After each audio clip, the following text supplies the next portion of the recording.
Gagavuzlar, bugün bizlerde bir sevinmeli haber isteriz paylaşmak bizim kardeşlerimizle. Bugün ilk kere historiada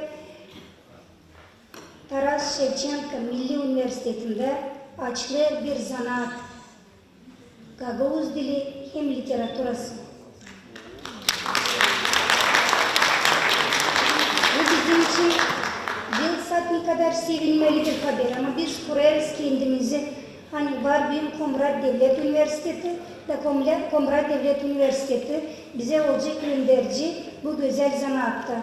Bu zanaat olacak, bu zanaata yüklenecek tabii ki zanaat Gagavuz dili literatürü, Gagavuz dili hem de literatürası, Türk dili hem de literatürası, hem İngiliz dili hem de literatürası da bizde kiman öğrenecek 4 yıl, 6 yıl, 4 yıl bakalar, 2 yılda magistraturada onlar kabul çıkar zanaat olacaklar hem çevirmen hem de olacaklar ilk kere historiada biz onlara vereceğiz pedagog, onlar olacaklar yönetici hem de filolog. 3 zanaat beraber.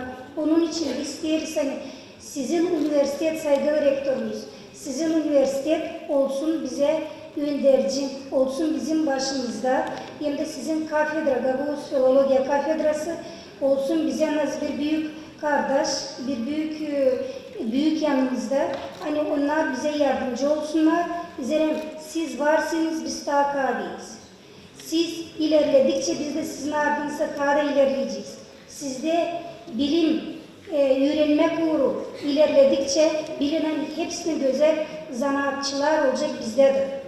Bizim düğün var, büyük bir havesimiz hem de büyük bir niyetimiz hani bizim Gagavuz historiası olsun, Gagavuz literatürası olsun, Gagavuz dili olsun daha diğerinden pek öğrenilmedi.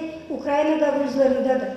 Ker bizim onu da isterim bilmiyorum burada layık çekmem isterim bir iki hafta söyleyeyim bizim bir üreticimiz de bizimle beraber geldi. Türkolog, Bülent Hünerli.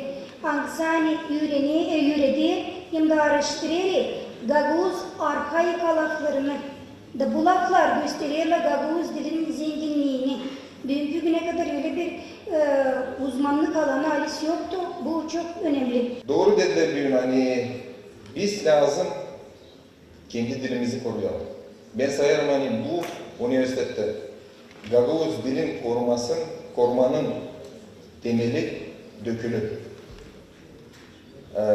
Ona göre biz lazım Alis patriotlarla, Alis o kişilerden yani kim anceresin kendi yüreğini Gagavuz dilini koruması için öyle yapalım hani o ilerlesin de.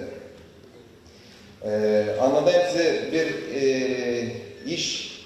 Niye biz karşılaştık Ukrayna'da 2 hafta gerisi. Gittik biz Zaporojye, nerede gördük? Aleksandrovka, Dimitrovka, Vulkaneş köyünün Gagavuzlarını. Hani bugünkü güne salt ihtiyarlar Gagavuzçalarıydı. Bu çok bir örnek. Hani kendi dilini ilerletmezsen, koruyamazsan sen kaybedeceksin halk olarak. Nasıl iğne ipliksiz olmayır, öyle halk dilsiz olmayır.